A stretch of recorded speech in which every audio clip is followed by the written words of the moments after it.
Rules of IPC nomenclature. IPC nomenclature के बारे में आपने आपको डिटेल में पढ़ा है, आप मेरा वीडियो देख लेंगे आईपीसी नोमेनक्लेचर का। उसमें आईपीसी का लॉन्ग फॉर्म भी हमने आपको बताया है, कुछ पार्ट्स भी हमने आपको बताया है। 3 पार्ट्स होते हैं आईपीसी नोमेनक्लेचर के, वर्ड रूट, सफिक्स और प्रीफिक्स। इन तीनों को डिटेल में पता करने के लिए आप उस वीडियो को देख लीजिएगा, IPC nomenclature of organic compound. अब यहाँ हम कुछ नए रूल्स आपको बताएंगे रिगार्डिंग आईपीसी नोमेनक्लेचर, और ये सभी रूल्स आपको समझना जरूरी है। हर एक रूल में हम ज़्यादा से ज़्यादा एग्जांपल्स देंगे ताकि किसी प्रकार का कंफ्यूजन आपके मन में ना रहे। लेकिन इन रूल्स को आप अच्छे से ध्यान में रखेंगे और बाद में इन रूल्स को यूज करके आईपीसी नाम आप आसानी से लिख पाएंगे। आइए चलते हैं रूल्स की तरफ। पहला रूल हम देखते हैं,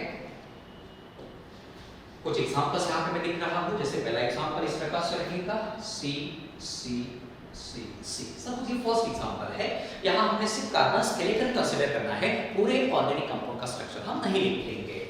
तो यहाँ पे जो हमने एग्जांपल लिया है उसमें सबसे पहले आपको क्या करना है, लॉन्गेस्ट चेन को सिलेक्ट करना। लॉन्गेस्ट चेन को कैसे सिलेक्ट करोगे, तो काउंट करना यहाँ नंबर ऑफ कार्बन एटम्स कितने आ रहे हैं। कार्बन की संख्या मैक्सिमम होनी जरूरी है। एकदम सिंपल एग्जांपल है 1 2 3 4, कोई दुविधा नहीं, कोई कंफ्यूजन नहीं। कितने कार्बन रहेंगे, ओनली 4 हियर। इसीलिए पैरेंट चेन में 4 कार्बन एटम्स आएंगे, तो ये हमारा पैरेंट चेन हो गया, जिसको हम डॉटेड बॉक्स में दिखाएंगे। डॉटेड बॉक्स में दिखाएंगे। डॉटेड बॉक्स में क्यों, क्योंकि जैसे कॉम्प्लेक्सिटी बढ़ेगी आगे चल के कंपाउंड का स्ट्रक्चर जैसे जैसे बढ़ती जाएगा, जैसे जैसे नए ग्रुप्स यहाँ जुड़ते जाएंगे, वैसे पैरेंट चेन को सिलेक्ट करने में दिक्कत जा सकती है। तो ये पैरेंट चेन और जो बाकी ग्रुप्स होते हैं सब्स्टिट्यूएंट, उनको डिस्टिंग्विश करने के लिए हम पैरेंट चेन को डॉटेड बॉक्स में लिखते हैं। ऑलवेज कंफ्यूजन मिनिमाइज करने के लिए पैरेंट चेन को डॉटेड बॉक्स से आप रिप्रेजेंट करोगे। तो इस प्रकार से हमने पैरेंट चेन सिलेक्ट कर लिया। कितने कार्बन इसमें है, 4। तो फिर याद करना पड़ेगा 4 कार्बन से वर्ड रूट कौन सा मिलता है, ब्यू। इस प्रकार से पहला एग्जांपल वर्ड रूट कौन सा मिल गया, ब्यू। पैरेंट चेन हमने इस प्रकार से सिलेक्ट कर लिया। दूसरा एग्जांपल लेंगे सी सी सी सी सी सी। अब यहां देखिए जरा, maximum number of carbon atoms आपको पता करने हैं। काउंट करेंगे हम कार्बन एटम्स को डिफरेंट वेज में, एक ही प्रकार से काउंट नहीं करना है। जितने वेज पॉसिबल है उन सभी वेज में आप नंबर ऑफ कार्बन एटम्स को काउंट करोगे। डिफरेंट वेज कौन से देखिए जरा। पहला 1 2 3 4, सेकंड 1 2 3 4 5, थर्ड 1 2 3 4, और कोई पॉसिबल नहीं है। 3 वेज आर पॉसिबल है। अब 3 में से सबसे ज्यादा कार्बन कितने मिल रहे हैं, 5। सबसे ज्यादा कितने मिल रहे हैं, 5। इसीलिए हम पैरेंट चेन को इस प्रकार से सिलेक्ट करेंगे। यहाँ कंफ्यूजन होता है, मिसकंसेप्शन होता है बच्चों में कि कार्बन चेन सीधा ही होना चाहिए। नहीं, कार्बन चेन कैसा भी हो सकता है, आड़ा टेढ़ा भी हो सकता है। हम एग्जांपल देंगे, कोई दिक्कत नहीं है। इस प्रकार से भी रह सकता है। अब यहाँ कितने कार्बन है पैरेंट चेन में, 5। वर्ड रूट कौन सा रहेगा, pent. Second example. Third example,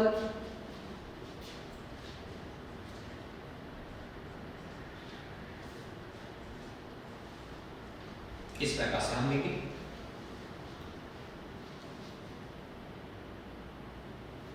बेटा इसको थोड़ा सा हम चेंज करते हैं इस प्रकार से, और ये इसको डिलीट करते हैं। इस प्रकार से हम चेन को लिखेंगे।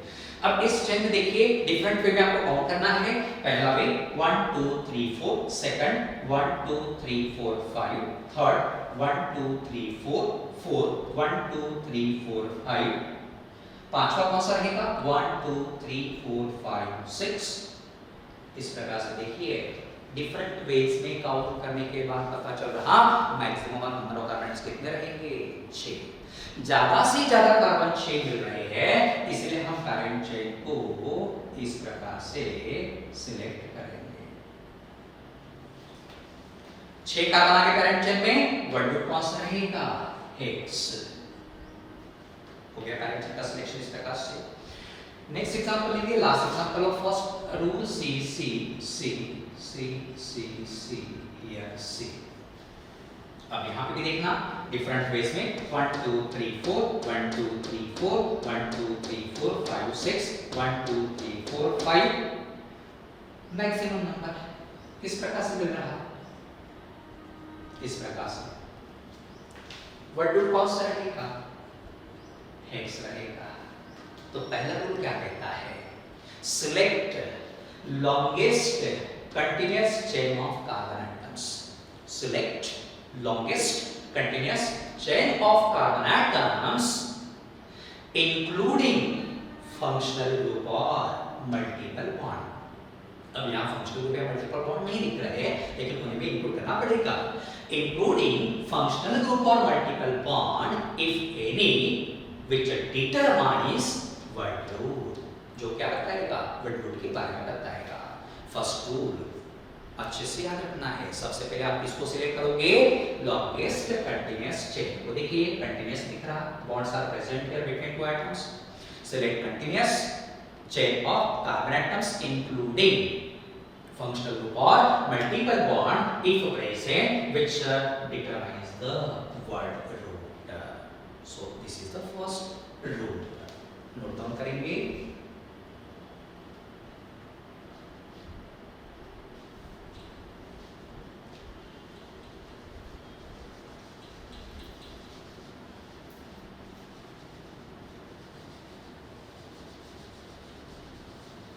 नाउ सेकंड रूल किसके बारे में बताएगा, फिर से हम एग्जांपल लेंगे इस प्रकार से। ये पहला एग्जांपल हुआ। अब यहाँ आपको दिख रहा कि पैरेंट चेन जो हमने पहले एग्जांपल में पहले ग्रुप में सिलेक्ट किया था उसको एक नया ग्रुप जुड़ा है।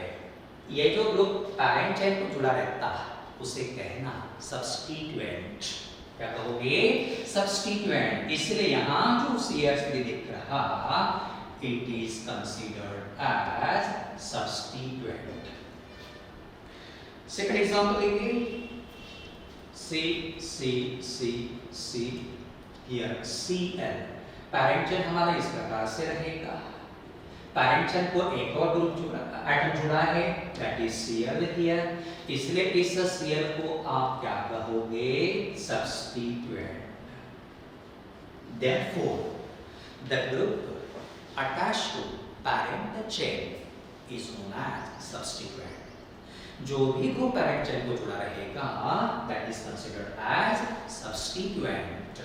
तो पहले एग्जांपल में सब्स्टिट्यूएंट कौन सा समझ में आया आपको, मिथाइल ग्रुप CH3। दूसरे एग्जांपल में सब्स्टिट्यूएंट कौन सा रहेगा, Cl क्लोरीन रहेगा। दो एग्जांपल हमने सेकंड रूल बताया है। Then third rule, third rule क्या रहेगा, देखिए फिर से एग्जांपल यही सिलेक्ट करते हैं, कंसीडर करते हैं carbon carbon carbon carbon. Here is CH3 parent chain dotted box में हम इस प्रकार से दिखाएंगे। थर्ड रूल क्या कहता है, पैरेंट चेन का नंबरिंग करना। नंबरिंग दो प्रकार से कर सकते हैं, forward numbering 1 2 3 4, backward numbering 1 2 3 4। Numbering कितने प्रकार से करना, दो, फॉरवर्ड बैकवर्ड। दो में से कौन सा सही रहेगा, हाउ टू डिसाइड, तो सब्स्टिट्यूएंट देखना कौन सा है, CH3। अब इस CH3 का पोजीशन पता करना। फॉरवर्ड नंबर यूज करोगे तो CH3 का पोजीशन कितना मिलेगा, 2। बैकवर्ड नंबर यूज करोगे तो CH3 का पोजीशन कितना मिलेगा, 3। 2 and 3 दो में से लोएस्ट कौन सा है, दिस इज लोएस्ट। कौन सी बात है, 2 और 3 में लोएस्ट कौन सा रहेगा, 2 ही रहेगा। इसीलिए this numbering is considered to be correct, this is incorrect. इस सब्स्टिट्यूएंट का पोजीशन सबसे कम जहां मिलता है वही करेक्ट नंबरिंग रहेगा। therefore this upper numbering forward numbering is correct, backward numbering is incorrect। दूसरा एग्जांपल यही लेंगे हम, Cl C C parent chain इस प्रकार से रहेगा, डॉटेड बॉक्स में दिखाना ऑलवेज। दो प्रकार का नंबरिंग, फॉरवर्ड एंड बैकवर्ड, 1 2 3 4 5। अब यहाँ सब्स्टिट्यूएंट कौन सा है, Cl। Cl का पोजीशन फॉरवर्ड नंबरिंग में कितना मिल रहा, 3।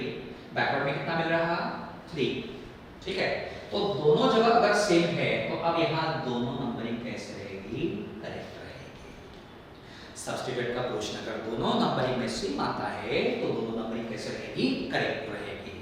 तो थर्ड रूल क्या कहता है, देखिए इस कार्बन चेन का नंबरिंग करना किस प्रकार से, इस प्रकार से ताकि सब्स्टिट्यूएंट को सबसे कम पोजीशन मिलेगा।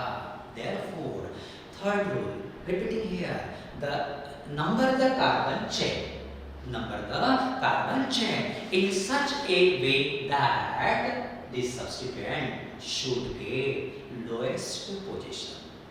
सब्स्टिट्यूएंट पोजीशन कैसे मिलना चाहिए, लोएस्ट मिलना जरूरी है।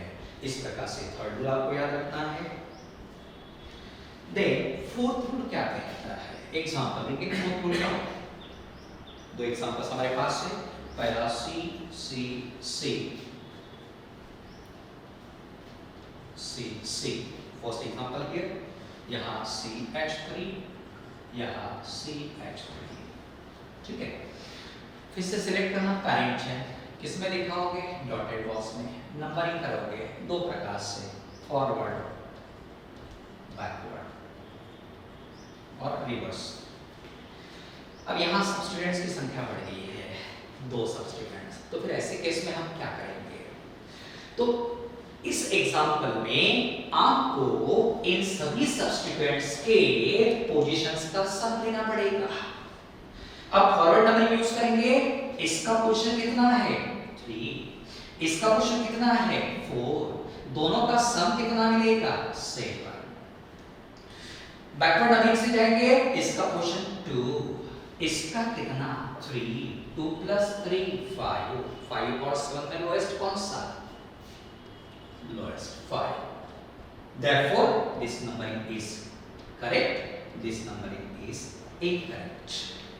तो रूल क्या कहता है यहाँ पे देखिए कि जब एक से ज्यादा सब्स्टिट्यूएंट्स कंपाउंड में होते हैं तो आपको क्या करना पड़ेगा, सभी सब्स्टिट्यूएंट्स के पोजीशंस का सम लेना पड़ेगा और जहां सम लोएस्ट मिलेगा that will be the correct numbering.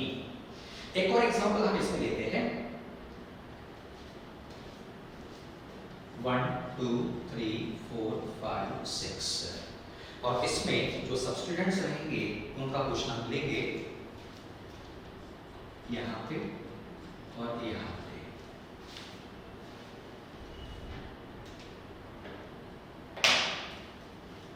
फिर से लॉन्गेस्ट नंबरिंग, फॉरवर्ड बैकवर्ड, दो में से कौन सा सही, पोजीशन देखना, इसका 3 इसका 5, दोनों को ऐड करना 8 मिलेगा। Backward numbering, here 2 and here is 4, इतना 6, हियर 3 हियर 5, राइट। अब 6 और 8 में लोएस्ट कौन सा 6, this is lowest, therefore this is correct numbering, this is incorrect। तो ये रूल हमें क्या बताएगा, when 2 or more substituents are present in an organic compound, they find out the sum of positions of all the substituents, और जहां ये sum lowest मिलेगा that will be the correct numbering, and this rule is known as lowest sum rule। इस rule को हम क्या कहते हैं, लोएस्ट सम रूल कहते हैं। So this was about the fourth rule. Now next rule, इसको आप नोट डाउन करेंगे।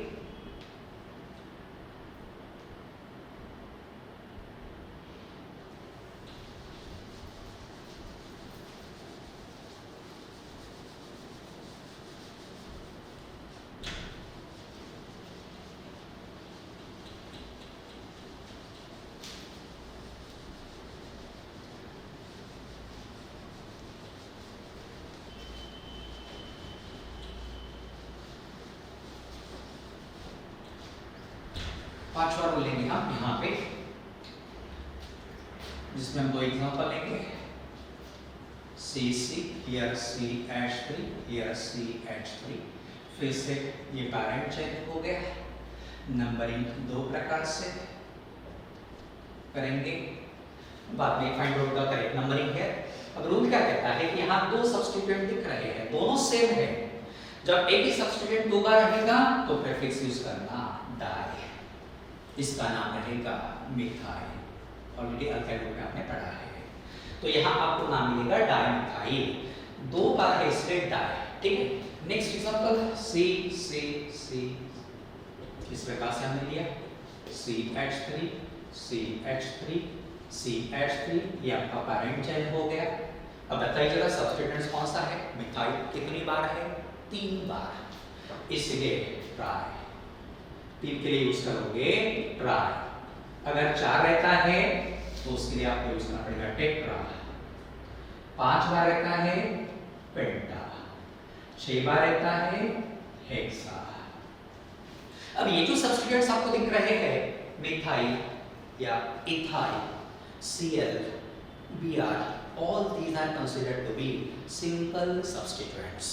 इनका स्ट्रक्चर एकदम सिंपल होता है, इसलिए इनको हम कहते हैं सिंपल सब्स्टिट्यूएंट्स। और इन सिंपल सब्स्टिट्यूएंट्स में हम यूज करते हैं डाई, ट्राई, टेट्रा, पेंटा एक्सेट्रा। तो पांचवा रूल क्या कहता है? जब एक ही सब्स्टिट्यूएंट दो बार होगा डाई यूज करेंगे, 3 बार रहेगा ट्राई यूज करेंगे, 4 बार टेट्रा, 5 पेंटा, 6 हेक्सा। इस प्रकार से रूल्स को याद रखना पड़ेगा। नाउ नेक्स्ट रूल, यहां 6th में भी एग्जांपल कंसीडर करते हैं। 7 carbon atoms are here, then substituents हम लेंगे 2, एक मिथाइल दूसरा इथाइल।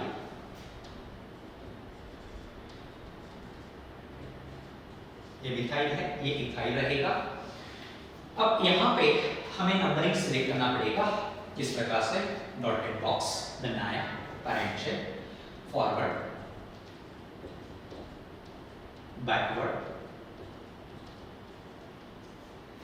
अब यहाँ दोनों सब्स्टिट्यूएंट्स डिफरेंट है, फिर से हमें क्या करना पड़ेगा? सब्स्टिट्यूएंट्स के पोजीशन का सम लेना पड़ेगा, जैसे हमने इसके पहले ही लिया है लोएस्ट सम रूल में। फॉरवर्ड नंबरिंग में इसका पोजीशन कितना है? 3, इसका कितना है? 5, कितना मिला? 8। बैकवर्ड में जाएंगे, इसका क्वेश्चन कितना है? 3, इसका कितना है? 5, कितना मिला? 8। अब दोनों जगह पोजीशंस का सम सेम है, तो अब दो में से कौन सा नंबरिंग हम कहेंगे, कौन सा सिलेक्ट करेंगे? तो रूल क्या कहता है कि दो में से वही नंबरिंग सही रहेगा जहां अल्फाबेटिकली पहले आने वाले ग्रुप का पोजीशन लोएस्ट रहेगा। रूल क्या कहता है? वही नंबरिंग सही रहेगा जहां अल्फाबेटिकली पहले आने वाले ग्रुप का पोजीशन लोएस्ट रहेगा। अब अल्फाबेटिकली कौन सा पहले आएगा? Which group will come first alphabetically? तो कैसे डिसाइड करेंगे? इसका नाम क्या है बताइए तो जरा? मिथाइल। इसका नाम इथाइल। इसका पहला लेटर M, पहला लेटर E। एबीसीडी बोलो, फर्स्ट लेटर कौन सा आएगा? M for E, E will come alphabetically first, इसलिए आपको इथाइल को प्रेफरेंस देना पड़ेगा। प्रेफरेंस हम किसको देंगे? इथाइल ग्रुप को। इसका पोजीशन लोएस्ट होना जरूरी है। अब देखिए जरा upper and lower numbering, forward and backward numbering. Forward numbering में इसका क्वेश्चन कितना है? 5। बैकवर्ड में इसका क्वेश्चन कितना है? 3। 3 और 5 में लोएस्ट कौन सा है? 3। इसलिए this numbering is correct, this is incorrect. यहाँ कंफ्यूजन होने के चांसेस डेफिनेटली होते हैं, इसलिए आप जैसे याद रखोगे कि जब ऐसे डिफरेंट ग्रुप्स कंपाउंड में होते हैं और उनके पोजीशंस का सम सेम आता है, तो ऐसे केस में आप प्रेफरेंस कौन से ग्रुप को दोगे? जो अल्फाबेटिकली पहले आता, ऐसे ग्रुप का position should be lowest. Methyl और इथाइल में इथाइल पहले आएगा, इसलिए उसका पोजीशन कम से कम होना जरूरी है। 3 और 5 में कम से कम पोजीशन 3 रहेगा, इसलिए this backward numbering is correct, forward is incorrect. तो सिक्स्थ रूल क्या कहता है, when two or more different substituents are present in a compound, the group which comes alphabetically first should get lowest position.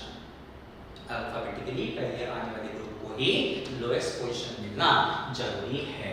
Sixth rule simultaneously आप note down करते जाएंगे सभी examples को। Now seventh rule क्या कहता है, C C C C C C H3 C2H5 parent जो हम इस प्रकार से सिलेक्ट करते हैं। देखिए अब यहाँ पे भी आपको दो सब्स्टिट्यूएंट्स दिख रहे हैं, one is CH3 other is C2H5। अब दो में से किसका नाम पहले लिखोगे, जो अल्फाबेटिकली फर्स्ट आता है। अभी हमने एक्सप्लेन किया अल्फाबेटिकली पहले कौन सा आता है, इथाइल। तो IUPAC नाम लिखते समय पहले आप इथाइल लिखोगे, बाद में मिथाइल। रूल क्या कहेगा, जब दो या ज्यादा सब्स्टिट्यूएंट्स कंपाउंड्स में होते हैं उस समय IUPAC नेम लिखते समय इन सभी सब्स्टिट्यूएंट के नामों को आप अल्फाबेटिकली अरेंज करोगे। इसलिए first ethyl then methyl. Arrange the names of all the substituents in alphabetical order. 7. Now 8th.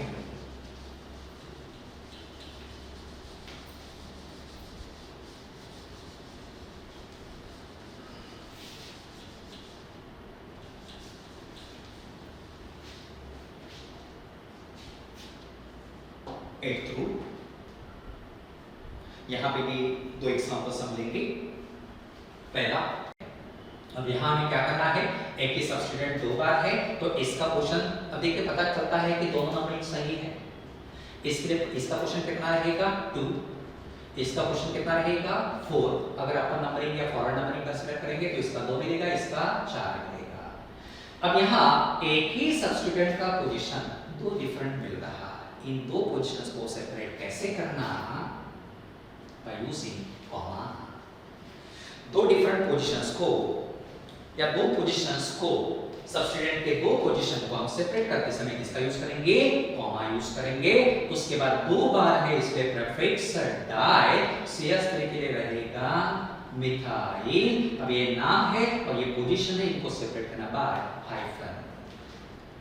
तो remember when two or more positions are possible for the same substituent, then all these positions should be separated by comma. 8th rule. Now 9th rule. Example, यहाँ पे भी दो हम लेंगे, here C, here C, here C। दूसरा example वही रहेगा, same example है, देखिए दोनों का स्ट्रक्चर बिल्कुल सेम, सेम कंपाउंड नहीं है। अब यहाँ पैरेंट चेक कौन सिलेक्ट करेंगे, ये पहला वे हो गया, how many कार्बन्स आ गए 5। सेकंड में हम इस प्रकार से सिलेक्ट करेंगे जिसमें भी कितने कार्बन है 5। दोनों कंपाउंड में चेन लेंथ इक्वल है, 5 कार्बन 5 कार्बन। तो दो में से कौन सा सिलेक्ट करना, दोनों सही रहेंगे क्या, नहीं। कौन सा सिलेक्ट करना, तो यहाँ देखिए पहला एग्जांपल जिसमें ब्रांचेस कितने दिख रहे हैं, तो पैरेंट चेन के लिए एक ही ब्रांच जुड़ा है, इसलिए हम यहाँ लिखेंगे only one branch is present. इस कंपाउंड में कितनी ब्रांचेस है, तो यहाँ दो ब्रांचेस है, ये पहला ब्रांच और ये दूसरा ब्रांच। दो ब्रांचेस है, यहाँ हम इस प्रकार से मेंशन करेंगे। इनको अल्फाबेटिकली कैसे अरेंज करना, तो अगर हम कॉमन सेंस का यूज करते हैं तो यहाँ ई पहले आएगा, ऐसे ई बाद में आता है, डी पहले आता है। तो हम क्या करेंगे, डाइमिथाइल पहले लिखेंगे, इथाइल बाद में लिखेंगे, बट दिस इज रॉन्ग, गलत है। कैसे, तो आपको क्या करना है, सिंपल सब्स्टिट्यूएंट्स में इस डाई को कंसीडर नहीं करना है। Discard the prefixes di, tri, tetra in case of simple substituent. आपको किस पे कंसीडर करना है, इस सब्स्टिट्यूएंट के नाम पे। नाम का पहला लेटर क्या है एन, यहाँ ई। अब अल्फाबेटिकली पहले कौन सा आएगा, ई, इसलिए नाम लिखते समय पहले हम इथाइल लिखेंगे, बाद में डाइमिथाइल लिखेंगे। सिंपल सब्स्टिट्यूएंट्स में ये रूल यूज करना, लेकिन कॉम्प्लेक्स में वैसे नहीं होता है।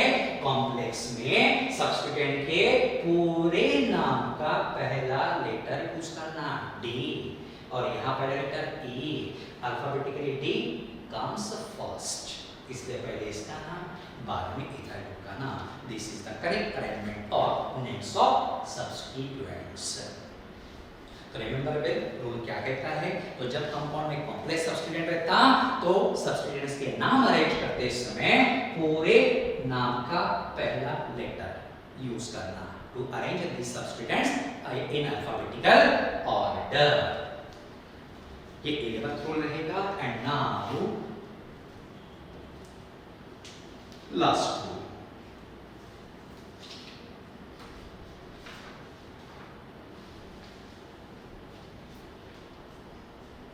यहाँ पे भी 30 कार्बन्स हम कंसीडर करते हैं। 6 1 2 3 4 5 6 बटा पे नंबरिंग कर लेंगे, समय बचेगा 11 12 13। ठीक है, तो यहाँ एक ही सब्स्टिट्यूएंट हम दो बार लिखेंगे,